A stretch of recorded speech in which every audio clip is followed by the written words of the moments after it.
bom dia para você nesta quinta-feira, dia 17 de março. Seja muito bem-vindo, pode chegar. Agora são 8 horas e 31 minutos no horário de Brasília. Nesta edição vamos falar sobre a taxa Selic, que chega a 11,75% e o Copom prevê novo aumento. Trazemos também atualizações sobre o conflito no leste europeu. E você confere uma reportagem especial sobre a brasileira que mora em uma cidade ucraniana e está desaparecida há 2 semanas. E o governo deve anunciar hoje a liberação do saque de até R$1.000 do FGTS para trabalhadores com carteira assinada. O presidente Jair Bolsonaro deve assinar uma medida provisória com as regras para o saque das contas ativas ou inativas do Fundo de Garantia por Tempo de Serviço. Outra medida que deve ser anunciada é a antecipação do pagamento do 13º salário de aposentados e pensionistas da Previdência.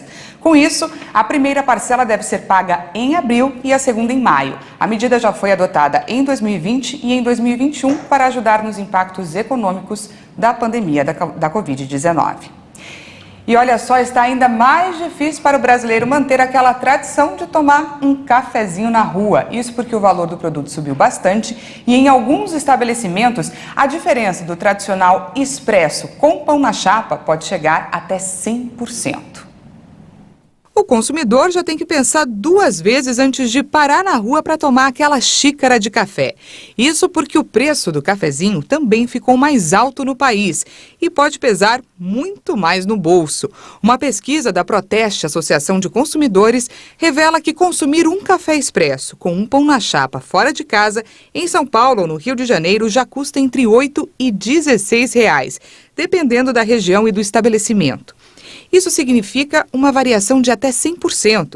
Somente o café expresso foi encontrado em São Paulo pelo valor mínimo de R$ 4,50 e máximo de R$ 10, uma variação de 122%. No Rio de Janeiro, os preços variaram de R$ 5 a R$ 8, uma diferença de 60%. O levantamento foi realizado entre os dias 18 e 28 de fevereiro e a coleta de preços foi feita em mais de 80 estabelecimentos. Segundo a associação, os dados reforçam a importância do hábito de pesquisar preços e de consultar valores antes de efetuar qualquer compra. Dados do IBGE mostram que o preço do café moído acumula alta de 61,19% em 12 meses.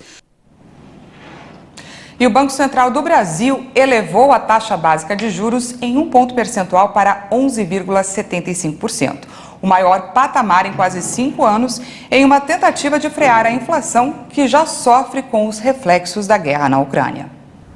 Em meio aos impactos da guerra na Ucrânia sobre a economia global, o Banco Central do Brasil continuou a apertar os cintos na política monetária. Por unanimidade, o Comitê de Política Monetária, o Copom, elevou a taxa Selic de 10,75% para 11,75% ao ano.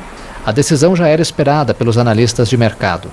Esse foi o 9º reajuste consecutivo na taxa Selic. Apesar da alta, o BC reduziu o ritmo de aperto monetário. Depois de 3 aumentos seguidos de 1,5 ponto percentual, a taxa foi elevada em 1 ponto. Os juros agora estão no maior nível desde abril de 2017. A Selic é o principal instrumento do Banco Central para manter sob controle a inflação oficial, medida pelo Índice Nacional de Preços ao Consumidor Amplo. Em fevereiro, o indicador fechou em 10,54% no acumulado de 12 meses, no maior nível para o mês desde 2015. A inflação foi pressionada principalmente pelos combustíveis e pelos aumentos de início de ano nas despesas de educação. E o Federal Reserve, que é o Banco Central dos Estados Unidos, aumentou as taxas de juros no país pela primeira vez desde o início da pandemia. A medida é um esforço para conter o aumento da inflação, que é a maior em 40 anos. O Federal de Mercado Aberto do Banco Central dos Estados Unidos anunciou um aumento de 0,25 ponto percentual nos juros americanos. É o primeiro aumento desde 2018. Desde o começo da pandemia, a taxa estava perto de zero. Com o ajuste, as taxas vão subir para um intervalo entre 0,25% e 0,5%. Esse aumento levará os bancos comerciais a oferecerem aos seus clientes juros mais elevados para empréstimos. Com isso, o Banco Central americano busca desacelerar o consumo e reduzir a pressão sobre os preços. A expectativa é que os problemas de abastecimento, que aprofundam a escassez de alguns produtos, ainda devem durar meses. Os formuladores de políticas enfrentam a difícil tarefa de tentar conter a inflação sem desacelerar o crescimento econômico, em um momento em que os custos de moradia, alimentação e energia sobem em um ritmo que não se via em 40 anos, e em meio às consequências da invasão russa da Ucrânia, que pioram a situação. E agora a gente fala sobre o conflito no leste europeu.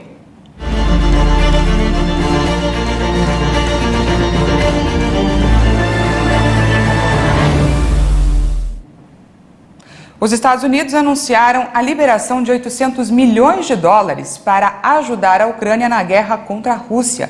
A medida foi anunciada pelo presidente norte-americano Joe Biden e atende um pedido que havia sido feito pelo presidente ucraniano Volodymyr Zelensky. Com mais esse valor, a ajuda dos norte-americanos ao país do leste europeu chega a $1 bilhão só nesta semana. Além do dinheiro, também serão doados drones e sistemas antiaéreos. A ajuda será importante para locais como Mariupol. O 22º dia da guerra foi marcado pelo ataque a um teatro na cidade portuária, onde civis estavam abrigados. Na porta do prédio estava escrito a palavra crianças, para que o local fosse poupado dos bombardeios. O governo ucraniano classificou a situação como catastrófica.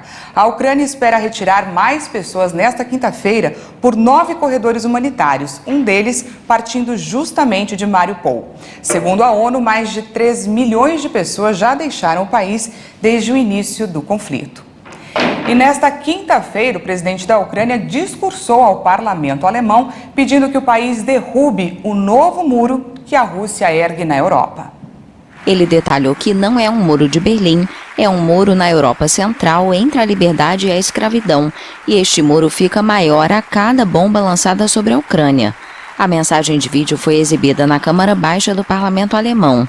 Evocando o apelo feito durante a Guerra Fria pelo então presidente americano Ronald Reagan em Berlim, Zelensky pediu ao chanceler Olaf Scholz que derrube este muro, dê à Alemanha o papel de liderança que merece. O líder ucraniano afirmou que 108 crianças já morreram em seu país desde o início da ofensiva e pediu ajuda para parar a guerra. Em seu discurso, o presidente também lamentou as estreitas relações estabelecidas entre a Alemanha e Rússia nos últimos anos, especialmente no campo energético. A Ucrânia sempre se opôs ao gasoduto entre os dois países, que já está concluído, mas foi suspenso após a invasão russa. A Alemanha quer dispensar o petróleo russo até o final do ano, mas tem mais dificuldades para abandonar as importações de gás procedentes da Rússia. E olha só, após pergunta de um jornalista, o presidente dos Estados Unidos, Joe Biden, classificou o presidente russo, Vladimir Putin, de criminoso de guerra. O Kremlin considerou a declaração como inaceitável. O presidente americano Joe Biden afirmou que Vladimir Putin é um criminoso de guerra.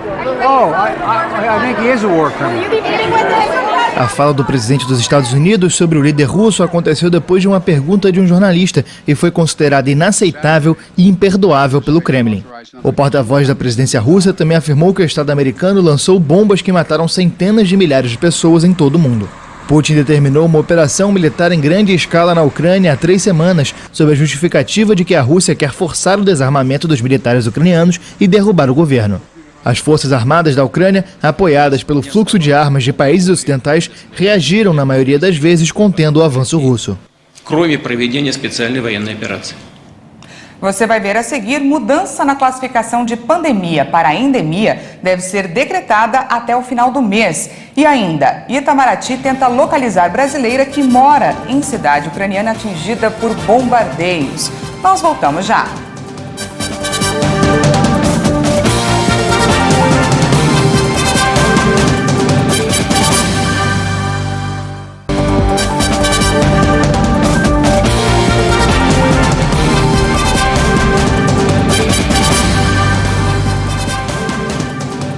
Estamos de volta ao vivo, agora são 8 horas e 43 minutos no horário de Brasília e a gente volta do intervalo para falar sobre economia. Agora a gente conversa com o doutor Alessandro Azzoni, que é economista e advogado.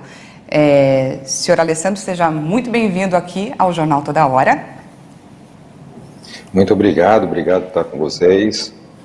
E eu já vou agora para a primeira pergunta. O aumento da taxa básica de juros, que a gente comentou aqui no começo do jornal, é o principal instrumento do Banco Central para enfrentar a inflação. A sequência de altas na Selic, portanto, é uma alternativa do Copom de conter o movimento de alta de preços registrado nesses últimos meses. Mas nesse contexto agora, de pandemia e de guerra, essa estratégia terá algum efeito, de fato? Na verdade, a taxa Selic é um instrumento de política monetária, sim. Nós estamos sofrendo agora, na verdade, um processo inflacionário de custos e não de demanda. Então, praticamente, essa seria uma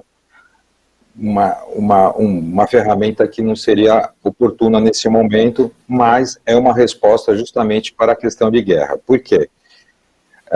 Nós temos uma questão de alocação de recursos internacionais, os investidores estão aversos ao risco e estão procurando países para fazer seu investimento, pois tiraram da Rússia e os países envolvidos no conflito. O nosso maior concorrente é os Estados Unidos, apesar de ter um acumulado de 7,90% de inflação, mas eles também têm uma questão de uma economia aquecida, geração de empregos, e o processo inflacionário deles foi de alguns produtos, de algumas matérias-primas do setor produtivo, mas não do produto final. Então, se nós olharmos assim para o investidor, os Estados Unidos é o nosso maior concorrente. Então, aumentar a taxa de juros atrai mais investimento e com isso traz uma base maior de investidores em dólar e isso faz com que nós tenhamos um fluxo de dólares maiores e a nossa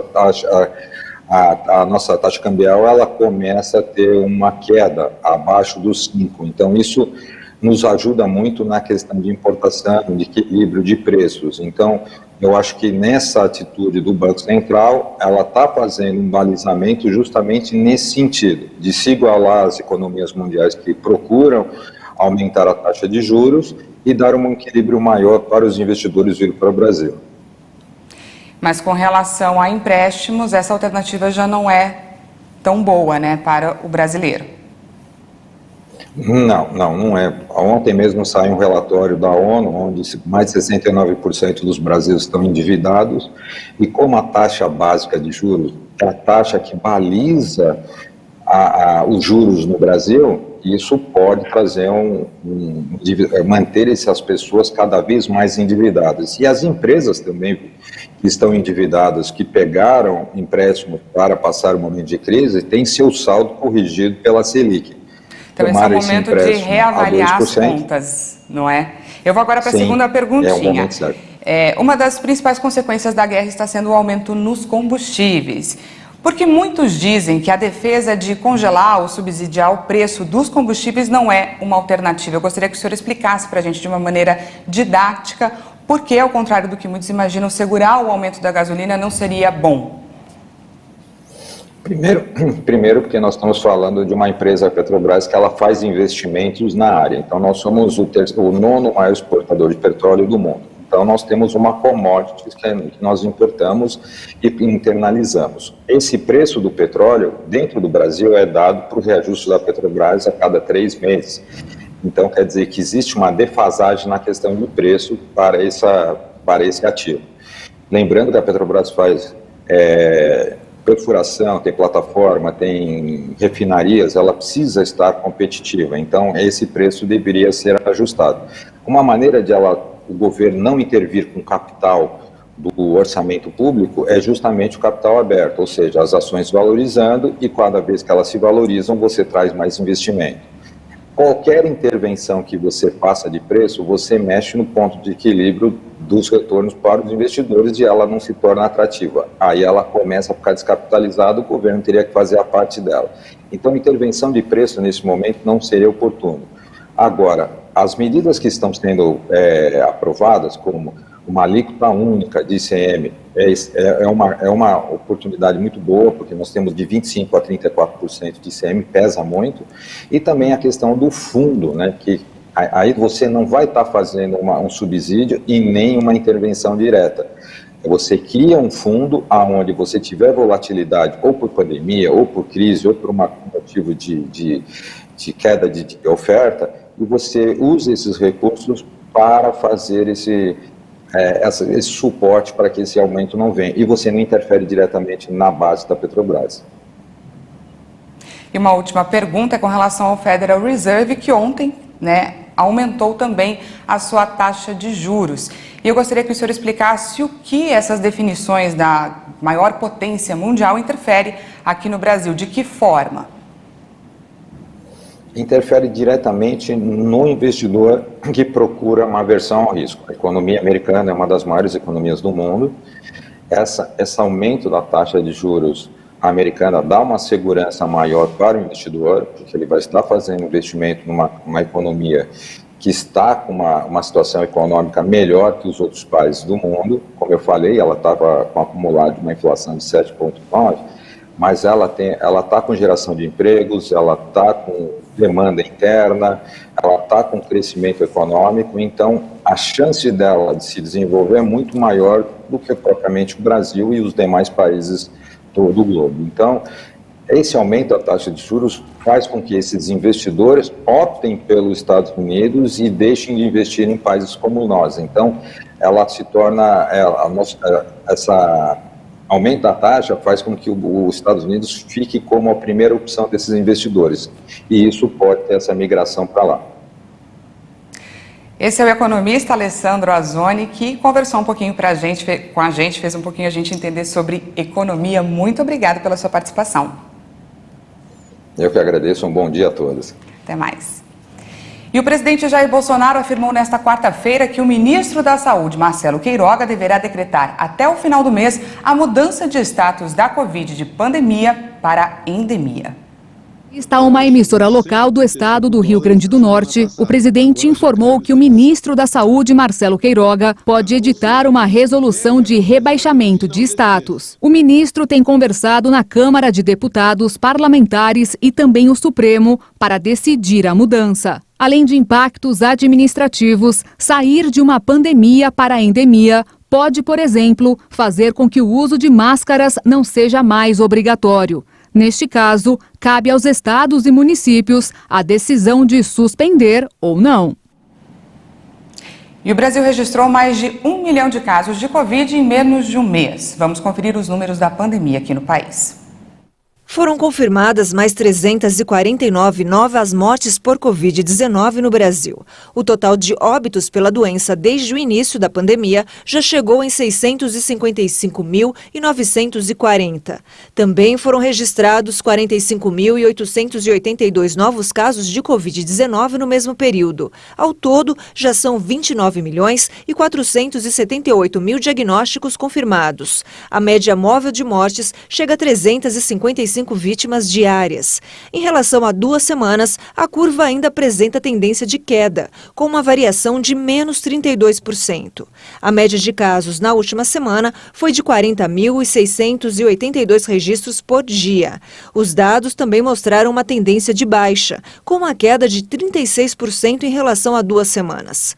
Hoje, no mapa da evolução da doença por regiões, 3 estados registraram alta: Rio Grande do Norte, Roraima e Tocantins. Em estabilidade, hoje estão 5 unidades da federação: Amapá, Distrito Federal, Goiás, Minas Gerais e São Paulo. 19 estados hoje registraram queda. E o assunto agora é vacinação. O Brasil já aplicou mais de 404.885.000 doses de vacinas contra a Covid. Vamos ao nosso vacinômetro. Segundo o Ministério da Saúde e Secretarias Estaduais de Saúde, mais de 174.912.000 pessoas tomaram a primeira dose. Isso representa 82% da população, enquanto 158.245.000 brasileiros tomaram a segunda dose, o que equivale a 74,18% da população. E a dose de reforço já foi aplicada em 71.727.000 pessoas, cerca de 33,62% dos brasileiros. E quase 11 milhões de doses foram aplicadas em crianças de 5 a 11 anos de idade que estão parcialmente imunizadas contra a Covid. E nesta quarta-feira, o Ministério da Saúde de Israel anunciou 2 casos de contágio por uma variante não identificada do coronavírus. Aparentemente sem gravidade, ela combina as subvariantes BA.1 e BA.2. Os 2 casos foram descobertos graças a testes de PCR realizados no aeroporto Ben Gurion. De acordo com o Ministério, as pessoas contaminadas apresentaram sintomas leves de febre, dores de cabeça e musculares e não precisaram de cuidados médicos especiais. A pasta disse ainda que o fenômeno das variantes combinadas era bem conhecido e que, no momento, não havia preocupação sobre a possibilidade de levar a casos graves. A situação sanitária se deteriorou em vários países devido à propagação da subvariante BA.2, particularmente contagiosa, mas que não causa formas mais graves do coronavírus do que a BA.1. E uma brasileira que vive em Kiev não dá notícias para a família há quase 2 semanas. A situação tem preocupado muito os parentes dela que moram na Paraíba e, inclusive, já tentaram um contato com o governo brasileiro para pedir ajuda. Silvana Pilipenko mora em Mariupol, que é uma das regiões mais atacadas pelos russos.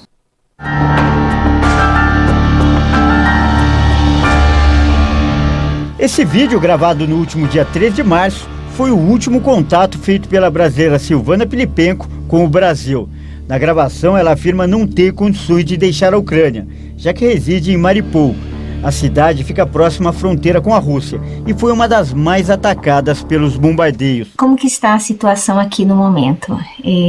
Mariupol está cercada pelas Forças Armadas, todas as saídas dessa cidade estão minadas, então é impossível tentar sair daqui nesse momento. Não saímos daqui antes, logo no início, porque nós temos... A mãe do meu esposo, a minha sogra, ela tem 86 anos e está muito fragilizada. É quase impossível a gente tentar se aventurar a sair dessa cidade com ela. Além de ver as condições climáticas, que agora está muito frio, né? Basicamente, Mariupol faz fronteira com a Rússia, que é o país atacante, então nós também não podemos seguir nessa direção. E se fôssemos para uma outra direção, em sentido Polônia, Hungria, teríamos que atravessar todo o território ucraniano, o que não seria viável diante das circunstâncias e da distância, né? Desde então, os familiares dela, que são da Paraíba, não conseguiram mais ter contato com a brasileira. O que tranquiliza um pouco os parentes é que a Silvana alertou durante o vídeo que a comunicação estava cada vez mais difícil, principalmente por causa das péssimas condições da internet. Caso eu dê alguma sumida, sim, algumas pessoas ficaram preocupadas, é porque a nossa internet não está boa, está oscilando muito e eu não sei até quando teremos internet, né? A Beatriz é sobrinha da Silvana e conversou com o nosso reportagem. Ela disse que os familiares se apegam à fala da brasileira no vídeo sobre a dificuldade de comunicação para manter o otimismo. Nós esperamos que sim, porque toda a cidade está isolada, sem energia, sem água, sem essas coisas. A gente acredita que é só um problema de comunicação, que a gente não está conseguindo entrar em contato. Por ela morar em uma área mais afastada, talvez o local onde ela esteja mais seguro. Silvana vive na Ucrânia há 27 anos. Ela é casada com o ucraniano Vassily Pilipenko, que é capitão da Marinha. Os dois se conheceram em uma festa que aconteceu no Porto de Santos, em São Paulo, e 2 meses depois se casaram. E a família da Silvana tem acompanhado diariamente alguns grupos internacionais sobre a guerra que foram criados nas redes sociais, além de agências de notícias da Ucrânia. O filho dela fala ucraniano fluentemente, o que ajuda na checagem das informações. Uma notícia que surgiu nos últimos dias aumentou a preocupação. O prédio onde ela reside teria sido bombardeado, mas esse fato ainda não foi confirmado oficialmente. O filho dela, ele entende russo também, ele foi criado lá, ele está em vários grupos de notícias, eu também estou, a gente está tentando acompanhar, eles estão transmitindo notícias ao vivo do local, quem ainda está com internet, quem consegue mandar fotos de áreas atacadas, e ele recebeu uma possível foto de onde seria a localização que ela está, de um prédio bombardeado. Ele disse, olha, eu não tenho certeza, então a gente continua na esperança. Mas a fé da família é maior que o medo. A Silvana é evangélica e as orações têm ajudado os parentes a manterem a confiança enquanto esperam por notícias, como a própria Silvana disse no último vídeo. Então é isso. Eu agradeço a todos os brasileiros que têm orado. Eu sei que são muitos. Eu nunca imaginei que receberia tantas mensagens tão lindas, tão pessoais e de tantas pessoas queridas que estão orando por minha família, estão orando pelo povo ucraniano E eu continuo pedindo que vocês permaneçam em oração para que tudo isso termine, para que a gente possa ter momentos de paz outra vez, tá? Na oração, todo mundo torcendo muito, a família toda tá entrando em contato, tá falando, tá orando, muitos familiares, muitos amigos. Eu tô recebendo muita mensagem, então eu tô muito grata por isso. O pessoal tá realmente empenhado, assim, em orar por ela. Em nota à imprensa, o Itamaraty informou que, por meio do escritório de apoio em Lviv, tem mantido contato regular com familiares de Silvana. A nota diz ainda que organizações internacionais de apoio humanitário presentes em Mariupol já foram acionadas para tentar localizar a cidadã brasileira e que ela logo seja encontrada. Essa edição fica por aqui. Muito obrigada pela sua companhia. Às 10 horas tem mais informações com a Patrícia Velenic. E à 1 da tarde, eu e ela esperamos por você. Até lá!